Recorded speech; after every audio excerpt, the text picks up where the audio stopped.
Step into the world of power, loyalty, and luck. I'm gonna make him an offer he can't refuse. With family, cannolis, and spins mean everything. Now, you wanna get mixed up in the family business. Introducing The Godfather at ChumbaCasino.com. Test your luck in the shadowy world of The Godfather slot. Someday, I will call upon you to do a service for me. Play The Godfather now at ChumbaCasino.com. Welcome to the family. No purchase necessary. VGW Group. Void where prohibited by law. 21 plus. Terms and conditions apply.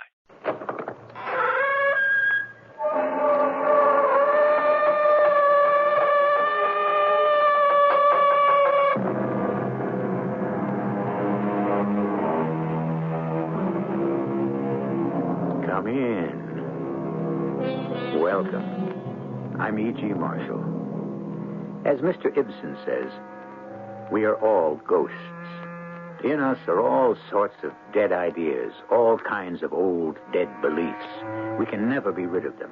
Whenever I read a newspaper, I fancy I see ghosts between the lines. There must be ghosts all over the world, countless as the grains of sand. And we are so miserably afraid of them. All of us. My house is haunted. Haunted, Mrs. Soames? That's impossible. Why is it impossible? Because, Mrs. Soames, this happens to be the enlightened 19th century. Nevertheless, my house is haunted. Mrs. Soames, there is no such thing as a ghost. Indeed, Mr. Smallwood? And what would you call that? A ghost.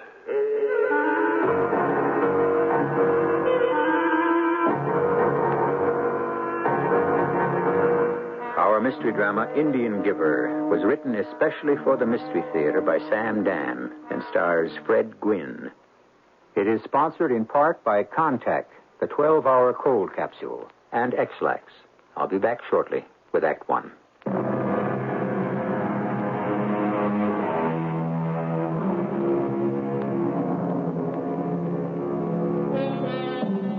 Oh, how we long for those supposedly uncomplicated times we call the good old days. But what were the good old days? As Mr. Einstein said, everything is relative. Why, even back in the good old days, there were still those people who would yearn and sigh for, guess what? Right, the good old days. And just think, some 30 or 40 years from now, these will have been the good old days. Can you imagine? Well, let's go back to what many people are convinced were the good old days, just around the turn of the century. Madam. Oh, Jitters, I was about to send for you. Yes, madam. Is dinner late? My guests are simply famished. Concerning dinner, madam, it seems that other arrangements will have to be made. Other arrangements? Yes, madam. Such as? We shall have to send round to Delmonico's or Rex's for food, madam. But I had thought dinner was being prepared by our own staff in our own kitchen. It was. Jitters, suppose you tell me exactly what is going on here. The staff was busily engaged in the dinner activity, madam, and suddenly all of them decided to leave. Quit? In the midst of... Not quit, madam. Leave. I fail to perceive the distinction. It seems they were frightened. Frightened? Yes, madam. By what? By a ghost. A ghost? Yes.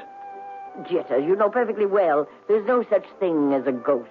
Yes, madam. Well, then how could anyone possibly... They heard it. Oh, it's ridiculous. And I heard it, too. You heard it? Yes, madam. We all heard it below stairs. The staff bolted. I came here directly to make a report. Oh, that was the proper thing. You say you heard a ghost?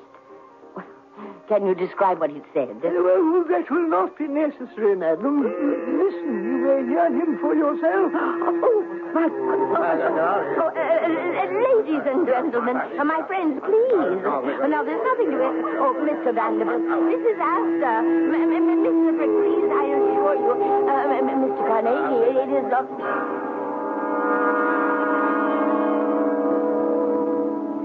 Yes? What is it, Miss Dowdy? There's a lady to see you. A lady? Yes, sir. Who is she? Oh, sir, she's one of them great swells. Now, Miss Dowdy, how many times have I told you not she's to... wearing diamonds and jewels. She's like a beautiful queen.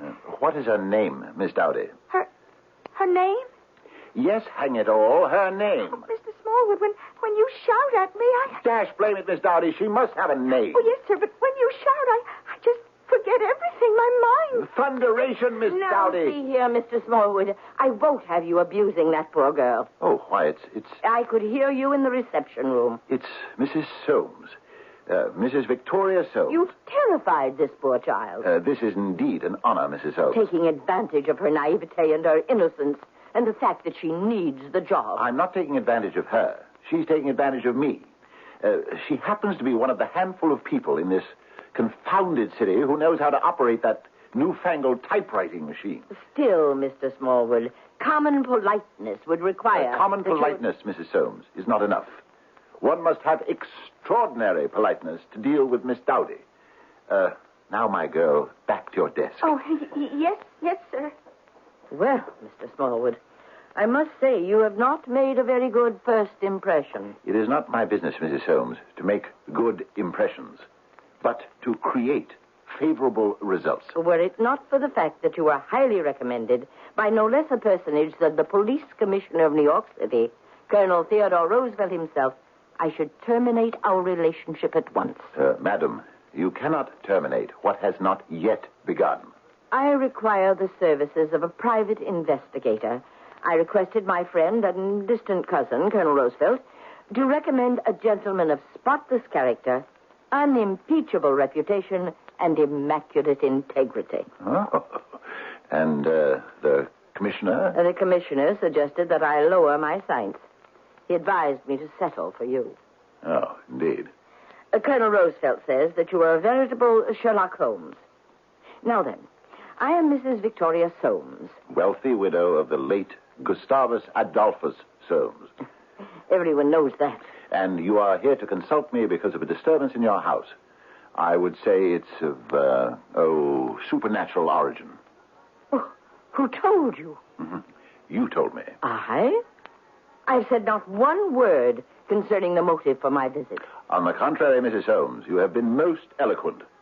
Besides, the thing is simplicity itself. Is it? We begin with the fact that you are colorblind. Well, who told you? You told me. You are wearing a yellow blouse with a maroon skirt. Oh, am I? In the ordinary way, you would not have committed such a gaffe because you were always carefully dressed by your personal maid. Isn't that so? You are the detective. But this morning she was not present. And neither was your coachman. And who told you that? You told me. On the bottom of your skirt there are some stains of mud. Had your coachman been on duty, he would have brought your carriage around to the entrance of your mansion. But this time you were obliged to walk down the street, which was still wet with last evening's rain, to seek a cab. Your cook has also deserted you. Who told you? You told me. Your jacket. On the right cuff is the tiniest reddish-black stain. It could only be caused by one of those splendid new berries recently created by the celebrated Dr. Boysen. They are served only at sour wines, which is where you had breakfast this morning. Well, I must say Sherlock Holmes could not have done better. Sherlock Holmes could not have done as well. And so, obviously, there is a domestic crisis. Or, more accurately, a crisis among the domestics at the Soames mansion. Isn't that so? Pray continue, Mr. Smallwood. Most, if not all of them, have left you. And why? Surely it is not because of wages or working conditions. A position in your household is a prized post.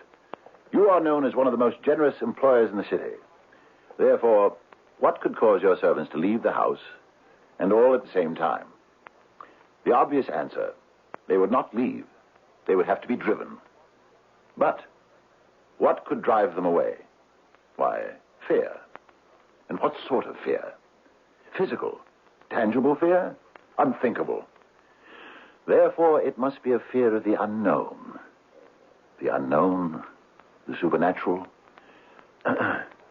Ghosts. Am I correct? It was scarcely necessary for you to indulge in this parlor trick type of deduction. I see that you're not impressed. Very well, madam. You have a ghost on the premises. That's ridiculous. Why? Because ghosts cannot and do not exist. The sound of a ghost was heard. Heard? By my servants, by myself, and by my guests. Your guests heard the ghost. That's fascinating. Is it? Yes. You see, the word guest and ghost share the same root, as does host. It all originates in the concept of the stranger. Yes, well, what do you intend to do with my ghost? What is there I can do? You have just informed me that ghosts do not exist. Someone or something is creating noise that people assume is being made by a ghost. And you heard this noise? Oh, yes. And what do you think it is? I have no idea. Had this noise ever been heard before? No. I see. Precisely what is it that you see, Mr. Smallwood? The noise is either rational or supernatural in origin. Is that a fact? What rational cause can there be for the noise? Rational? A faulty draft in a fireplace. Loose shingles on the roof. No, the house is kept in perfect repair. Then someone may have created the noise intentionally. For what purpose? Mrs. Soames, you are the acknowledged leader of society in our city. I'm sure you have rivals. Pretenders would be a more accurate term. There are those who would contest your place. Usurp my place, if you please. Of course. And according to the society pages of the press, one of these is Mrs. Sterling Van Poundsforth. Oh, no one takes her seriously. Not her, perhaps, but her money. Oh, she's the very essence of nouveau riche vulgarity. Concerning Mrs. Van Poundsforth. Must we discuss that impossible woman? Haven't I read somewhere her statement to the effect that she intended to become the #1 hostess in the city of New York? The woman has absolutely no breeding. And that is why I will not allow her in my house. Can she be the cause of the disturbance? For what reason? For the obvious reason. To drive people away from your home. But how could she do it? The how is what we must determine. That is what I shall pay you to do. Of course, the woman may be innocent. Impossible. Bring me the facts and the proof as soon as you can. I shall have to visit the house and hear the alleged ghost for myself. Oh, very well. If you must waste time.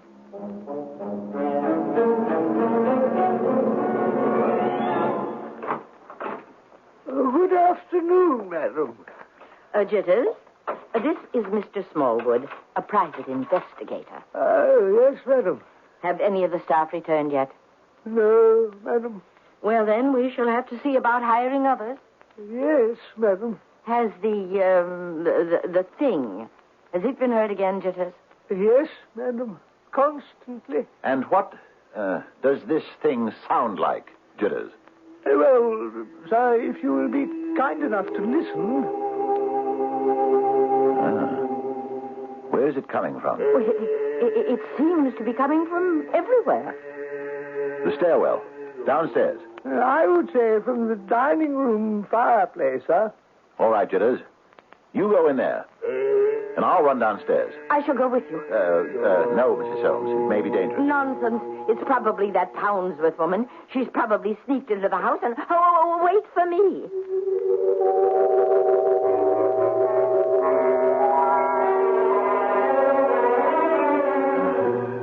There doesn't seem to be anything or anybody that might be held responsible for the noise. Haven't you encountered any clues, Mr. Smallwood? I'm sorry, Mrs. Soames, but there doesn't seem to be anything of significance in the lower part of the house. I suggest we ask Jitters if he has been able to find something. Jitters? Jitters, come in here, please. Jitters! Oh, now, that's strange. He always comes when he's called. Jitters!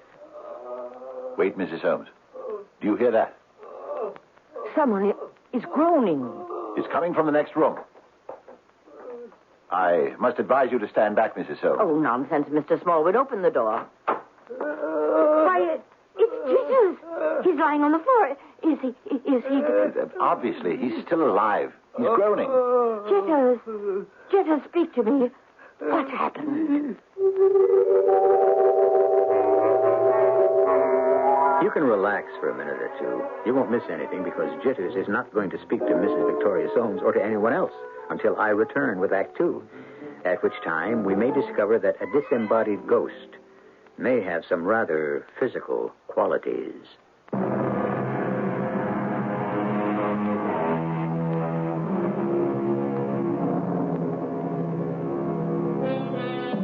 We're in the home of Mrs. Victoria Soames, a leader of the social scene in the New York of just before the turn of the century. Mrs. Soames is having a problem with, of all things, a ghost, and it is wreaking havoc with her social life. The ghost hasn't done her butler, Jitters, an awful lot of good either. Jitters, speak to me. You'll be all right, Jitters. Jitters? Oh, madam. Oh, that's perfectly all right. Now, you needn't try to sadden. With your permission, madam, sir, would you assist me? No, Jitters. Just lie still. If you would, sir, I'll be all right, I think. That's quite a bump you've got in your head. We'll send you to the doctor. Jitters, what exactly happened? Well, I was standing here by the fireplace, and I heard a noise.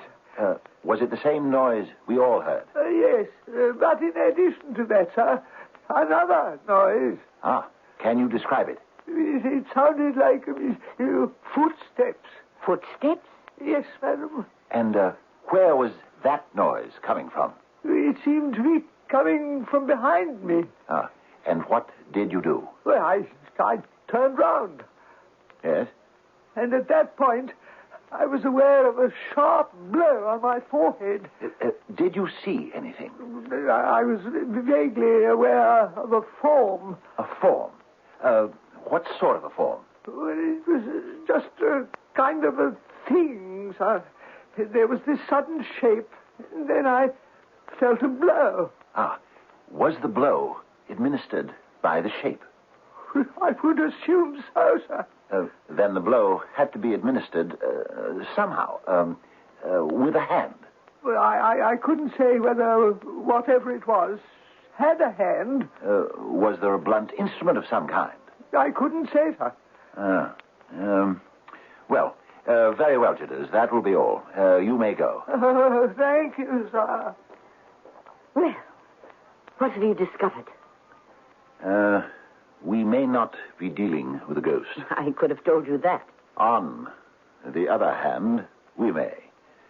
We shall have to follow both lines of investigation. Both lines, Mr. Smallwood? Yes. As I said before, the natural and the supernatural. That dreadful Van Poundsforth woman is behind all this. What are you doing, Mr. Smallwood? Obviously, I'm tapping on the wall. How is Mrs. Van Poundsforth behind all this? Why are you rapping on the wall? To see if there is some secret doorway or passage.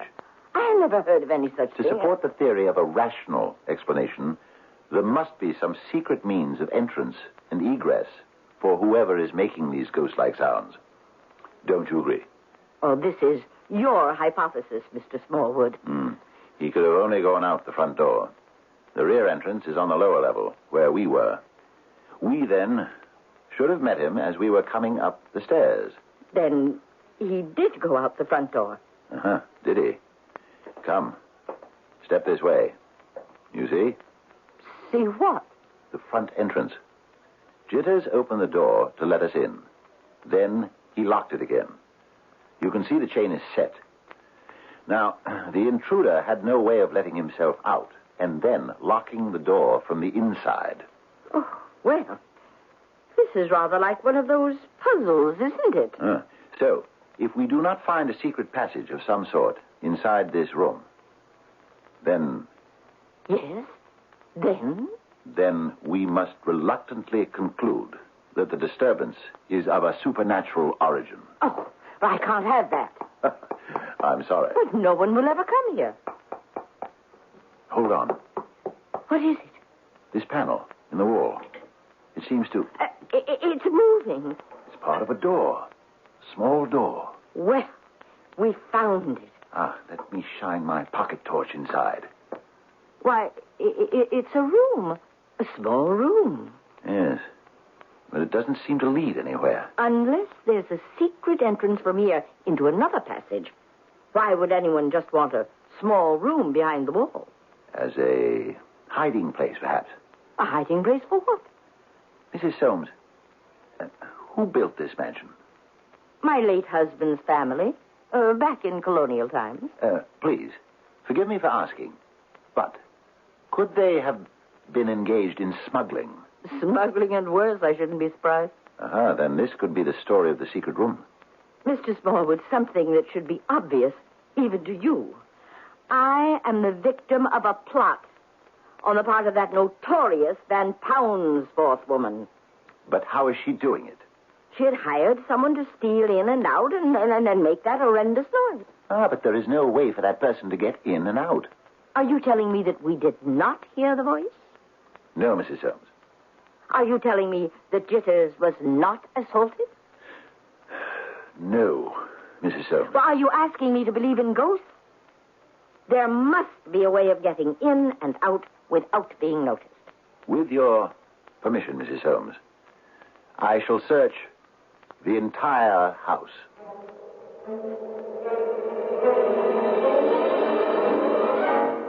Well, Mr. Smallwood, have you any results for me? Mrs. Soames, I have not yet crystallized my observations. Which means you have discovered absolutely nothing. I am forming a hypothesis, madam, which requires a bit more time to mature. The culprit can only be Mrs. Van Poundsforth, and the sooner you face her with the proof of it, the better. At this point, I have no absolute proof. Confront her anyhow. I'm sure she has such a guilty conscience she'd break down immediately.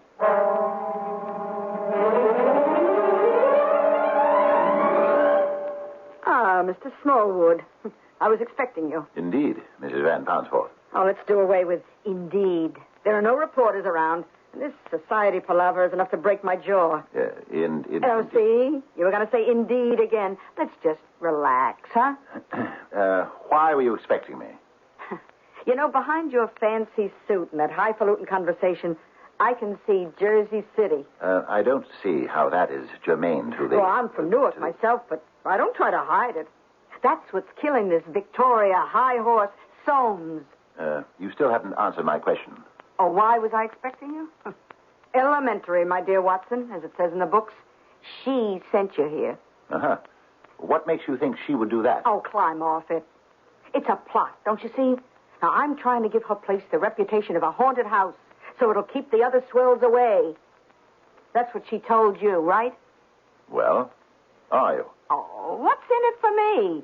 The leadership of the 600? The leadership of the 400. The 600 were the light brigade who rode into the Valley of Death. Same thing. I'm the leader anyhow. Not quite. Now, my husband, Sterling Van Poundsforth, has more money than everyone else in New York put together. Now, that fact may not be known. He doesn't get into the papers like some of those Morgans and Fricks and that crowd. But that's the crowd you're trying to dominate, isn't it? That's the crowd that acknowledges the leadership of Victoria Soames. And since she won't have you in her home, the rest of them won't have you in theirs. Oh, they can't keep me out. The next time there's a panic on Wall Street, they'll need Sterling's money to help stop it. But meanwhile, you are being systematically excluded. Oh, well, that means my revenge will be all that sweeter. Ah, you use the word revenge. Well, sure. And you claim you are doing nothing to hasten the arrival of that day. Oh, what could I be doing? You could be hiring someone to impersonate a ghost. Oh, I don't have to hire anybody. The ghost is already in the house. What ghost? Why don't you ask her? Oh, do you mean she hasn't told you? Hey, do you mean she's actually withholding valuable information? What ghost? Why don't you ask me, whose ghost? Very well. I'm asking. And I have to answer. It's not my place to tell you. How do I know you're telling me the truth? Oh, just go back there and ask her. Say, why didn't you tell me that your husband threatened you he'd come back to haunt you? Go ahead. Ask her. Why? Yes, Mrs. Soames. Why didn't you tell me? Because I didn't believe it was anyone's affair but mine. Well, obviously other people knew about it. Tell me about your husband, Mrs. Soames. Oh, very well.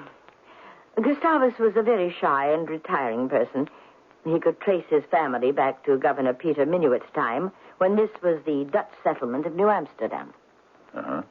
Yes, Mrs. Soames. As a matter of fact, it was said that this house, well, not this house exactly, but the original log cabin from which this house was expanded and rebuilt, was constructed on the most historic site in the history of New York.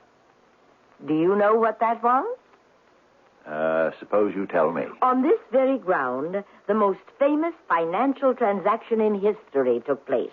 Representatives of the Dutch West India Company, one of whom was my husband's ancestor, purchased the island of Manhattan from the Indians for 60 guilders, or $24.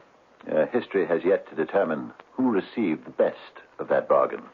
Gustavus felt that he belonged to the oldest aristocracy in New York. His family, through the years, looked down on the new money. They considered anyone who could not trace his New York ancestry back for at least 2 centuries was an arriviste, a parvenu. I see. But I am coming to the point of the story.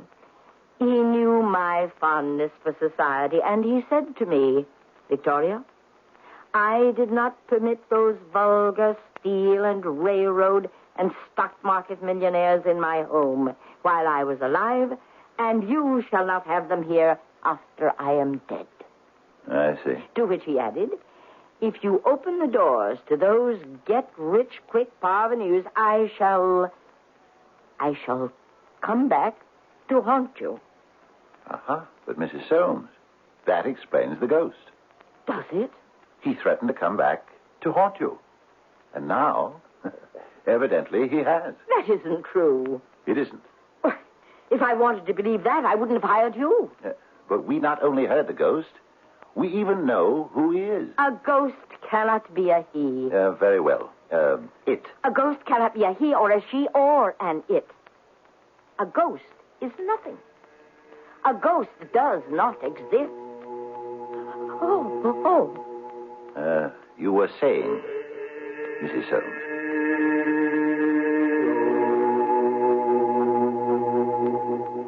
We're listening to this ourselves. Where's it coming from? If it's truly a ghost, it can be coming from anywhere. But if it isn't a ghost, then we have problems, don't we? Actually, a non-ghost in this situation would be even more mysterious than a real ghost. Fortunately, there is still a third act which should clear up most of the puzzle when I return.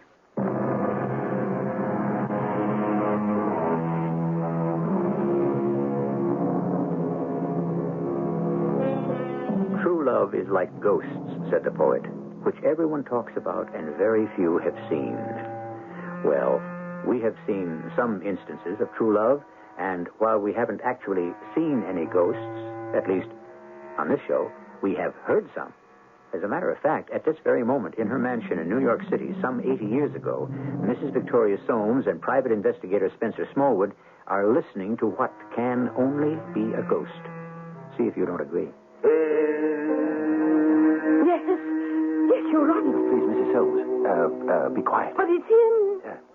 You mean he? It's Gustavus, my late husband, Gustavus Adolphus Soames. Oh, you were right. It is a ghost. There are ghosts. And this is the ghost of my late husband. Why do you say that? Why? Does it sound like his voice? Well, I think so. But you're not sure. Well, What exactly is he saying? I can't seem to make out the words. But if you listen closely, there's only one word. I can't seem to... Keep listening. Do you hear it? No. Just one word, spoken in a variety of rhythms. It's hey yo, right? Well, yes. Well, Yes, I think so. well, have you ever heard your husband say it? No. You're sure? Oh, I'm positive. Well, then it can't be your husband. It stopped. Yes. Why do you say it isn't my husband? Jitters? Please, come in here for a moment. Yes, sir. You called, sir. Jitters, you heard it. Yes, sir. And, where were you, Jitters? In the pantry, preparing luncheon. But, Jitters, didn't you want to investigate... Oh, no, the fact- sir, no. If you'll pardon my saying so, I had decided discretion is the better part of valor in this affair. The last time I attempted... Of course, Jitters. And we can still see that ugly bump on your head. Very well, Jitters. That will be all. Oh, thank you, sir. Mr. Smallwood, I am at a loss to understand you. First, you proved to me that there was such a thing as a ghost over my most vehement objections. And second, you insist that the ghost was that of my late husband.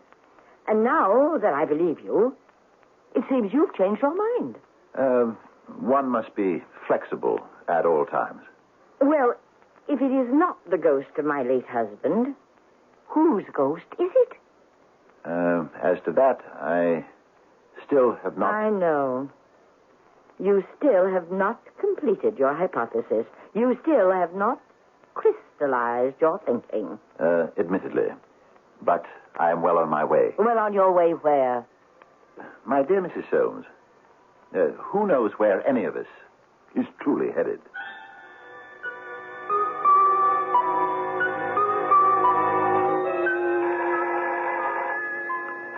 Miss Dowdy, if that's Mrs. Soames, tell her I'm not in. Oh, yes, sir. Hello? This is Mrs. Soames. Is Mr. Smallwood there? Well, he says to tell you he isn't in, Mrs. Soames. Oh, for goodness sakes, Miss Dowdy, give me that telephone. Oh. Mrs. Soames. Mr. Smallwood, I have some news for you. Mrs. Van Poundsfoot, that execrable woman, is boasting that she has already hired most of my servants. Oh? And she quotes them as saying that the atmosphere in the Soames mansion is too terrifying. Can you imagine? Well, Now, Mr. Smallwood, you must do something. Do you realize that no one comes to see me anymore? no, but And even if they did, how could I serve dinner? it's a problem. But I engaged you to solve that problem. And I shall. When? Soon. Soon? I'm working on a lead right now. Tell me about it. I shall, as soon as I crystallize my thinking. Goodbye, Mr. Smallwood. Miss Dowdy, Oh, please, sir, don't lose your temper with me again. I've already lost it. You'd better take the rest of the afternoon off, or I shall not be responsible. Oh, please, sir. I'd rather take tomorrow afternoon off. But, Miss Dowdy, I'm angry with you this afternoon. Oh, it's all right, Mr. Smallwood. You'll be angry with me tomorrow afternoon, too. And I must have tomorrow afternoon off. Must you indeed? Oh, yes, sir. My intended is taking me to see the Wild West show. You have an intended? Oh, yes, sir. You will marry and produce little Dowdies just like yourself? Oh, sir, we did want to see the Wild West show. It's Buffalo Bill's big Very well, Miss Dowdy. You may have tomorrow afternoon off, too. Oh, sir, it's a fantastic show. Please, Miss Dowdy. My favorite's always been the Indians. Spare me the agonizing Oh, details. it's so exciting. The way they come in on horseback and they're shouting their war chant. Hey-yo! Hey-yo! Hey-yo! Miss Dowdy, why don't you leave me now before I... Wait. What did you say? I didn't say anything. That word. Oh, which word? The one that the Indians use. That word. Hey-yo. Oh, they say it all the time. No matter what they're doing, it's hey-yo this and hey-yo that and hey-yo all day long. Are you sure? Oh, please, sir, don't yell at me again. That word. Are you sure? Oh, yes, sir, I'm sure. That is, I think so. Mr. Smallwood, this is a surprise. You have news for me, I hope. Mrs. Soames, may I present Chief Oldbonnet of the Oglala Sioux? Oh, a heap charmed, Chief. The pleasure is mine, Mrs. Soames. Chief Oldbonnet has a doctorate in philosophy from Oxford University. Oh, of course. The chief has been kind enough to come here to listen to our most interesting phenomenon. Interesting? Well, of interest to an Indian. And why would it be of interest to an Indian? Because, Mrs. Soames, of that word. Which word?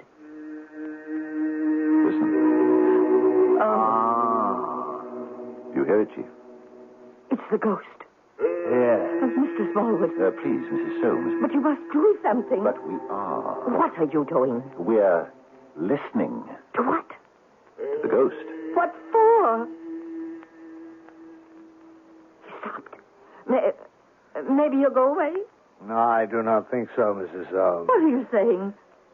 It's remarkable. What is remarkable, Chief? The story he tells us. The story? What story? I didn't hear any story. Oh, yes, it was clearly told. He's an Indian. An Indian? A long-dead Indian. Oh, no. An Algonquin Indian from one of the tribes that lived on this very island. His name was Littlehead. Littlehead? Yes. You see, he was the chief of the Manhattan tribe, and he was the one who made the deal for Manhattan Island, right here, where this house stands now. But what does this have to do with Everything, I'm afraid. You see, it soon became obvious to the Indian people that Chief Littlehead made, it was hardly a bargain. But I fail to see the significance of that. And he tells me he has been condemned to spend all his time, even until eternity, to try to get the island back. Yes, brother, I comprehend. Tell them the diamonds were only glass that soon broke, and the hatchets couldn't chop, and the knives couldn't cut, and even the mirrors showed a false reflection. Yes, it was too bad. And the bright cloth faded in the sun. You mean he has told you all this? Of course. But how? He's only been saying one word. Hey, yo. True. It may be only one word, but it speaks volumes. It all depends on how it is said. You say, hey, yo. You say, hey, yo. You say, hey, hey, hey, yo. You say, hey, yo, yo, yo. You say, yo, yo, yo, yo. Hey, hey, hey, hey. Hey, yo, hey. It conveys a veritable treasure trove of meaning. Yes, Mrs. Soames. And therefore, we have discovered that this poor chieftain wanders through this place as a ghost, vainly trying to change the course of history, mourning for what has happened and for what might have been. And this is what you have discovered? Yes. This is what Chief Old Bonnet has discovered. And I find it reasonable. Don't you? Oh, it's unfair. I'm dreadfully sorry. It was a cruel trick to play on Chief Littlehead and all the Indians. But how can it be made right? You would have to give them back the island. Oh, then once again they would be getting the worst of the bargain. At least you can now account for the ghostly noise. But that does me no good. It won't help me get people to come here to my house. No, I cannot accept this answer to the problem. You cannot, Mrs. Soames. No, I cannot. Then I must give you the alternate solution, which happens to be the rational and practical one. You mean there is another solution to this problem? Of course. We need it for those people who do not believe in ghosts. Jitters, come in here for a moment, please. Well, what is it? You called, sir? Jitters, at first I was of the opinion that the noises were being made by a ghost. But I see now that someone else is responsible. Do you happen to know who? Why, no, sir. Uh-huh. You should, Jitters. Why should I? Because, Jitters, it's you. Me, sir? Jitters. Mrs. Van Poundsforth paid you to spread a reign of terror among the servants. Did she not? But, Mr. Smallwood, aren't you forgetting a small detail? Jitters was actually struck down by this, by this ghost. Was he? Well, you could see the bump on his forehead. Can you indeed? I searched the premises in general. And your room, Jitters, in particular. I found this bit of flesh-colored putty. Is that what you have on your forehead? Jitters. Well, shall you remove it, Jitters? Or shall I do it for you? Thank you. You see, Mrs. Soames, Jitters only pretended to be struck down. Oh, Jitters, how could you? Well, I was merely following my late master's instructions. His instructions? Yes, madam. I was present when he said to you, Victoria, if you entertain all these people I didn't like while I was alive, after I'm dead, I'll come back to haunt you. You recall that statement, madam? Oh, yes. Yes, well, after you had left the room to call the doctor, he motioned to me to come closer, and he said, Jitters, see that I come back to haunt my wife if she pulls any of that stuff. Promise? He made me promise. Oh, my poor Jitters, you were only being loyal. Yes, madam, and I must keep that promise. Then what am I to do? There are two solutions, madam. Two solutions, Jitters? One, you could fire me. Oh, I wouldn't care to do that. Or two, Mr. Soames said he wanted me to help him haunt his wife.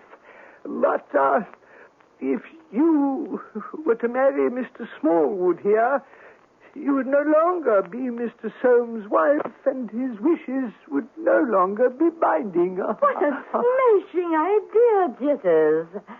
How could I ever survive without you? Marry Mr. Smallwood. Now, what do you think of that, Mr. Smallwood? Well, Mrs. Soames, I have not yet had a chance to, I know. To crystallize your thinking. What do you think, Chief Old Bonnet? Hey, yo. Well, there you are, Victoria, my darling. It has just become crystal clear.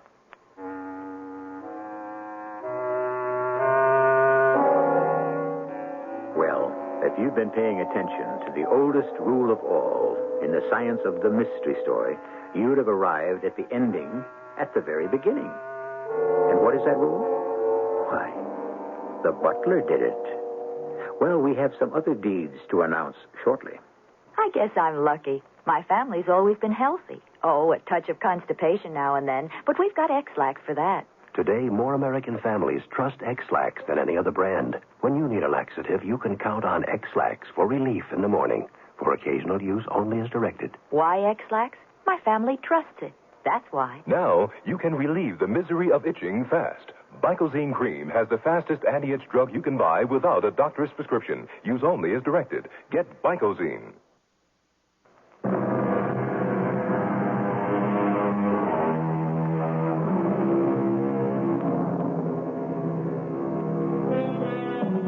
We try to offer something for everyone. If you're practical, it was Jitters the butler.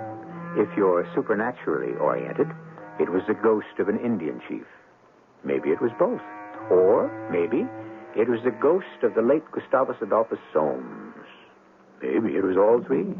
After all, this is the place where we deal in endless possibilities 7 times each week. Our cast included Fred Gwynne, Mary Jane Higby, Robert Dryden, and Bryna Rayburn. The entire production was under the direction of Hyman Brown. This is E.G. Marshall inviting you to return to our Mystery Theater for another adventure in the macabre. Until next time, pleasant dreams.